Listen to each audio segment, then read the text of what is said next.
हरे कृष्णा। प्रिय भक्तजनों, कैसे हैं आप सभी। मैं नीलम आप सभी का आपके अपने चैनल प्रभु भक्ति संगीत में हार्दिक स्वागत करती हूँ। अब सुनिए आज की कथा। इससे पहले आप पिछले अध्याय में आपने जाना कि किस प्रकार गर्ग मुनि ने नंद जी के यहाँ पधार कर उन्हें श्री कृष्ण के जन्म का वृतांत सुनाया था। उन्होंने नंद बाबा को वो सारी बातें बता दी जो कि भगवान श्री कृष्ण भविष्य में करने वाले थे। अब गर्ग मुनि आगे बताते हैं, कहते हैं, नंद सुनो, मार्ग शुक्ल चतुर्दशी की शुभ बेला में इन बालकों का संस्कार करो। उस दिन गुरुवार है, रेवती नक्षत्र है, चंद्र और तारा शुद्ध है, मीन के चंद्रमा है, उस पर लगन नेश की पूर्ण दृष्टि है, उत्तम वृष नामक कारण है और मनोहर शुभ योग भी है। वह दिन परम दुर्लभ है और इसमें उत्कृष्ट और उपयोगी योगों का उदय हुआ है। इसलिए पंडितों के साथ विचार करके उसी दिन प्रसन्नतापूर्वक संस्कार कर्म का संपादन करो। ऐसा कहकर गर्ग मुनि बाहर आकर बैठ गए। नंद और यशोदा जी को बड़ा हर्ष हुआ और वे संस्कार कर्म के लिए तैयारियां करने लगे। इसी समय गर्ग जी को देखने के लिए गोप गोपिकाएं बालक बालिकाएं नंद भवन में आ गई। उन्होंने श्रेष्ठ गर्ग मध्याह्न काल के सूर्य की तरह प्रकाशित हो रहे हैं। शिष्य समूह से घिरे हुए ब्रह्मा तेज से उदास हो रहे हैं और प्रश्न पूछने वाले किसी सिद्ध पुरुष को वे बड़ी प्रसन्नता से गहन रहस्य समझा रहे हैं। नंद भवन की एक एक सामग्री को मुस्कुरा कर देख रहे हैं और योग मुद्रा धारण किए हुए स्वर्ण सिंहासन पर बैठे हैं। ज्ञानम दृष्टि से भूत वर्तमान भविष्य को भी देख रहे हैं। वे मंत्र के प्रभाव से अपने हृदय में परमात्मा के जिस सिद्ध रूप को देखते हैं उसी को मुस्कुराते हुए शिशु के रूप में बाहर यशोदा जी की गोद में भी देख रहे हैं। महेश्वर के बताते हुए ध्यान के अनुसार जिस रूप का उन्हें साक्षात्कार हुआ था उसी पूर्ण काम परमात्मा स्वरूप का अत्यंत प्रीतिपूर्वक दर्शन करके नेत्रों से आंसू बहाते हुए वे पुलकित शरीर और मन से शक्ति के सागर में व भक्ति के सागर में डूबे हुए दिखाई देते थे। योगचर्या के अनुसार मन ही मन भगवान की पूजा और प्रणाम किया करते थे। गोप गोपिकाओं ने मस्तक झुकाकर उन्हें प्रणाम किया। गर्ग मुनि ने भी सबको आशीर्वाद दिया। फिर मुनि आसन पर विराजमान हुए और वे आए हुए स्त्री पुरुष अपने घर को चले गए। नंद जी ने बड़े ही प्रसन्न होकर निकटवर्ती और दूरवर्ती सभी बंधुजनों के पास शीघ्र ही मंगल पत्रिका भिजवा दी। इसके बाद उन्होंने दूध, दही, गुड़, तेल, शहद, घी, माखन, चीनी के शरबत से भरी हुई बहुत सारी नहरें लीलापूर्वक तैयार कराई। इसके बाद उन्होंने अघनी के चावलों से ऊंचे पर्वतों के ढेर लगवाए। चिवर के 100 पर्वत नामक के साथ शक्कर के साथ लड्डुओं के साथ पके फलों के 16 पर्वत खड़े करा दिए। जौ गेहूं के आटे के पके हुए लड्डू, पिंड, मोदक, स्वास्तिक मिष्ठान विशेष इन सब के भी बहुत सारे पर्वत खड़े करवा दिए। अब जरा एक नज़र नंद जी की तैयारियों पर भी डाल दीजिए जो अपने बालक के संस्कार से पहले उन्होंने कराए थे। उन्होंने बहुत सारे सुवासित जल के चौड़े चौड़े कुंड भी भरवाए थे जिसमें चंदन, अगरू और केसर मिलाए गए थे। नंद जी ने कौतूहलवश तरह तरह के रत्न, तरह तरह के स्वर्ण, रमणी, मोती, मूंगे, अनेक प्रकार के मनोहर वस्त्र और आभूषण भी पुत्र के अन्नप्राशन संस्कार के लिए संचित किए थे। आंगन को झाड़ बुहार कर सुंदर बनाया। उसमें चंदन मिश्रित जल का छिड़काव किया गया। केले के खंभे, आम के नए पल्लवों की बंधन बारों और महीन वस्त्रों से उस आंगन को कौतुकपूर्वक सब ओर से घेर दिया गया। स्थान मंगल कलश स्थापित किए गए। फलों पल्लवों से सजाया गया। सुंदर पुष्पहारों और मनोहर वस्त्रों की राशियों से नंद भवन के आंगन को सजाया गया। ठीक उसी समय संदेशवाहक ने बड़ी प्रसन्नता से आकर नंद जी से कहा, प्रभु, आपके भाई बंधु गोप आज और गोपगण पधारे हैं। उनमें से तो कुछ लोग घोड़ों पर चढ़कर आए, कुछ हाथियों पर सवार हैं और ना जाने कितने ही रथों पर सवार होकर आए हैं। शीघ्रतापूर्वक पधार रहे हैं। रतन अलंकारों से विभूषित कितने ही राजपुत्रों का भी यहाँ शुभागमन हो गया है। पत्नी सेवकों सहित गिरी भानु भी पधार रहे हैं। उनके साथ 4-4 लाख रथ, हाथी, घोड़े हैं और घोड़े और शिविकाओं की संख्या 1 करोड़ है। ऋषि, इंद्र, मुनि, इंद्र, विद्वान, ब्राह्मणी, वंदनी जन, भिक्षुओं के समूह भी निकट आ गए हैं। गोप गोपियों की गणना करने में तो भला कौन समर्थ हो सकता है। नंद जी, आप क्यों न स्वयं चलकर देखे। आंगन में खड़े हुए दूत ने जब ऐसी बात नंद जी से कही तब उसे सुनकर व्रजराज नंद जी स्वयं ही उन समाग अतिथियों के पास आ गए। उनको साथ लेकर उन्होंने आंगन में बिठाया और तत्काल ही उनका पूजन किया। ऋषि आदि के समुदाय को उन्होंने धरती पर माथा टेककर प्रणाम किया। फिर एकाग्रचित होकर उनके लिए पाद्य समर्पित किए। उस समय नंद गोकुल तरह तरह की वस्तुओं और गोप बंधुओं से भर गया था। वहाँ किसी न किसी के सब सुनाई नहीं सुनता था।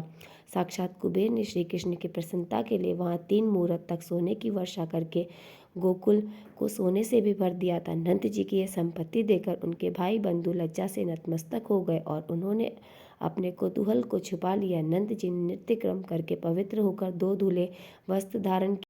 चंदन, अगरू, कस्तूरी, केसर से अपने मस्तक आदि अंगों में तिलक किया। इसके बाद गर्ग जी और मुनीश्वर की आज्ञा लेकर ब्रजेश्वर नंद दोनों पैर धोकर सोने के मनोहर पेड़ पर बैठ गए। उन्होंने श्रीहरि का स्मरण करके आचमन किया। फिर ब्राह्मणों से स्वास्थ्य वाचन कराकर विधोक्त कर्म का संपादन करने के बाद बालक को भोजन कराया। आनंद मगन हुए नंद जी ने मुनिवर गर्ग से के कहे अनुसार शुभ बेला में बालक का मंगलमय नाम रखा। कृष्ण इस प्रकार जगदीश्वर को घी मिला हुआ भोजन कराकर उनका नामकरण करने के बाद नंद राय जी ने बाजे बजवाए, मंगल गान करवाए। ब्राह्मणों को बड़ी प्रसन्नता से नाना प्रकार के स्वर्ण, तरह तरह के धन, भक्ष, भिक्षा पदार्थ और वस्त्र दिए। बंदीजनों और भिक्षु को इतनी अधिक मात्रा में इतना सोना बांटा कि सोने के भार से आक्रांत होकर वे इसका कारण वे सब चल नहीं पा रहे थे। ब्राह्मणों, बंधुजनों, खासकर भिक्षु को जो भी उन्होंने पूर्णतः मनोहर मिष्ठान का भोजन कराया। उस समय नंद गोकुल में बड़े जोर जोर से निरंतर यही शब्द सुनाई देता था कि 2 और 2 खाओ। परिपूर्ण रस्त, वस्त्र, आभूषण, मूंगे, स्वर्ण, मणिसार, विश्वकर्मा जी के बनाए हुए मनोहर स्वर्ण पात्र वहां ब्राह्मणों को बांटे गए।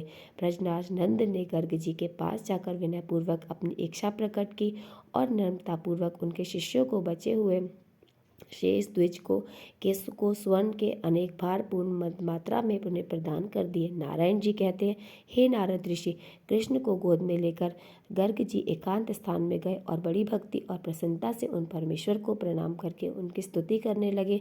उस समय उनके नेत्रों से आंसू बह रहे थे, शरीर में रोमांच हो आया था, मस्तक भक्ति भाव से झुक गया था और श्री कृष्ण चरणारविंद में दोनों हाथ जोड़कर वे इस प्रकार बोल रहे थे, हे श्री कृष्ण, हे जगन्नाथ, हे भक्त भय भंजन, आप मुझ पर प्रसन्न होइए। हे परमेश्वर, मुझे अपने चरण कमलों की दास भक्ति दीजिए। भक्तों को अभय देने वाले गोविंद, आपके पिताजी ने तो मुझे बहुत धन दिया, किंतु उस धन से भला मेरा क्या प्रयोजन है। आप मुझे अपनी विचल भक्ति प्रदान कर दीजिए। प्रभु, अणिमादि सिद्धियों में, योग साधनों में अनेक प्रकार के मुक्तिकर जरा भी रुचि नहीं है। इंद्र पद, मनुपद या फिर चिरकाल तक स्वर्ग लोक रूपी काल फल के लिए भी मन में कोई इच्छा नहीं होती है। मैं तो बस आपके चरणों की सेवा छोड़कर कुछ और नहीं चाहता। सालों के सारे साप और एकत्व की 5 प्रकार की मुक्ति माया की मुक्ति चाहते हैं, परंतु हे परमात्मा, मैं आपके चरणों की सेवा छोड़कर इनमें से किसी को भी ग्रहण नहीं करना चाहता। मैं गोलोक में या फिर पाताल में निवास करूं, ऐसा भी मेरा मनोरथ नहीं है, परंतु मुझे आपके चरणामृत का निरंतर चिंतन रहता है। बस यही मेरी इच्छा है। कितने ही जन्मों के पुण्य फल के उदय हुआ जिससे भगवान शंकर के मुख से मुझे आपके मंत्र का उपदेश प्राप्त हुआ। उस मंत्र को पाकर मैं सर्वज्ञ समदर्शी हो गया। हे प्रभु, सर्वत्र मेरी अबाध गति है। हे कृपा, हे दीन बंधु, मुझ पर कृपा कीजिए। मुझे अभय देकर अपने चरण कमलों में रख लीजिए। फिर भला मेरा मृत्यु क्यों ना हो जाए। आपके चरण वर्दों की सेवा से ही भगवान शंकर सबके ईश्वर, मृत्युंजय, जगत का अंत करने वाले योगियों के गुरु हुए। हे ब्राह्मण, जिनके एक दिन में 14 इंद्र का पतन होता है, वे जगत विधाता ब्रह्मा जी आपके चरण कमलों की सेवा से ही उस पद पर प्रतिष्ठित हुए। आपके चरणों की सेवा करके ही धर्मदेव समस्त कर्मों के साक्षी हुए हैं। सुदुर्जय काल को जीतकर सबके पालक और फलदा हुए हैं। जो संपूर्ण संपदा की सृष्टि करने वाली तथा देवियों में परात्पर है, वे लक्ष्मी देवी अपने केश कलाप से आपके चरणों का मार्जन करती हैं। जो सबके बीच रूपा है, वे शक्ति रूपनी प्रकृति आपके चरण कमलों का चिंतन करते करते उन्हीं में लीन हो जाती हैं। प्रभु आपकी अंशभूता है और आपके ही तुल्य तेजस्विनी राधा जी आपके वक्ष स्थल में स्थान पाकर भी आपके चरणों की सेवा करती हैं। फिर दूसरे की तो बात ही क्या करें। प्रभु, जैसे शिव आदि देवता, लक्ष्मी जी आदि देवी आपसे सनातना कर दीजिए, क्योंकि ईश्वर की सब पर समान कृपा होती है। नाथ, मैं घर को नहीं जाऊंगा, आपका दिया हुआ यह धन भी नहीं लूंगा। बस मुझ अनुरागी सेवक को अपने चरण कमलों की सेवा में रख लीजिए। इस प्रकार स्तुति करके गर्ग जी नेत्रों में आंसू बहाते हुए श्री कृष्ण के चरणों में गिर पड़े और जोर जोर से रोने लगे। उस समय भक्ति के उद्रेक से उनके शरीर में भारी रोमांच आया। गर्ग जी की बात सुनकर भक्त वत्सल श्री कृष्ण हंस पड़े और बोले, मुझ में तुम्हारा अविचल भक्ति रहे। जो मुनि गर्ग जी द्वारा किए गए इस स्तोत्र का तीनों संध्या के समय पाठ करता है वह श्रीहरि की सुदृढ़ भक्ति दास भाव स्मृति का सौभाग्य तो अवश्य ही प्राप्त कर लेता है। इतना ही नहीं, वह श्री कृष्ण के भक्तों की सेवा में तत्पर होकर जन्म मृत्यु जरा रोग शोक मोह आदि के संकट से भी पार हो जाता है। श्री कृष्ण के साथ रहकर सदा आनंद भोगता है और श्री हरि से भी उसका वियोग नहीं होता। भगवान नारायण कहते हैं, नारद श्री हरि की इस प्रकार स्तुति करके गर्ग मुनि ने उन्हें नंद जी को दे दिया और प्रशंसा पूर्वक कहा, गोप अब जब मैं घर को जाता हूँ आज्ञा दो। अहो कैसी विचित्र बात है कि संसार मुजाल से झगड़ा हुआ है। जैसे समुद्र में फेन उठता है और मिटता रहता है, ठीक उसी प्रकार इस भवसागर में मनुष्य को संयोग वियोग का अनुभव होता रहता है। गर्ग जी की यह बात सुनकर नंद जी उदास हो गए, क्योंकि साधु पुरुषों के लिए सत्पुरुष का वियोग मरण से भी अधिक कष्टदायक होता है।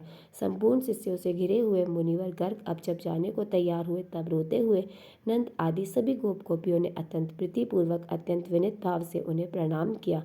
उन सबको आशीर्वाद देकर मुनि श्रेष्ठ गर्ग जी सानंद मथुरा को पधार गए। ऋषि मुनि और प्रिय बंधु वर्ग सभी धन से संपन्न होकर अपने घर को चले गए और फिर सभी बंदीजन भी पूर्ण मनोरथ होकर अपने अपने घर को लौट गए। उन सबको मीठे पदार्थ वस्त्र उत्तम श्रेणी के अश्व और सोने के आभूषण प्रदान किए हुए थे। गले तक भरपेट भोजन करके तृप्त हुए भिक्षुकगण बड़ी प्रसन्नता के साथ अपने घर को लौट गए। वे स्वर्ण वस्त्रों के भारी भार से थककर चलने में भी असमर्थ हो गए थे। कोई धीरे धीरे चलते, कोई विश्राम करके धरती पर ही सो जाते। कुछ लोग तो मार्ग में ही उठते बैठते जाया करते। कोई वहां सानंद हंसते हुए टिक जाते। कप तड़क और अन्य वस्तुओं के जो भाव से शेष भाग बच गए थे उन्हें कुछ तो ले लेते। कुछ लोग खड़े होकर दूसरों को वह वस्तुएं दिखाते। कुछ लोग नृत्य करते थे। कितने ही लोग वहाँ गीत गाते थे। कोई नाना प्रकार की प्राचीन गाथाएं गाता था।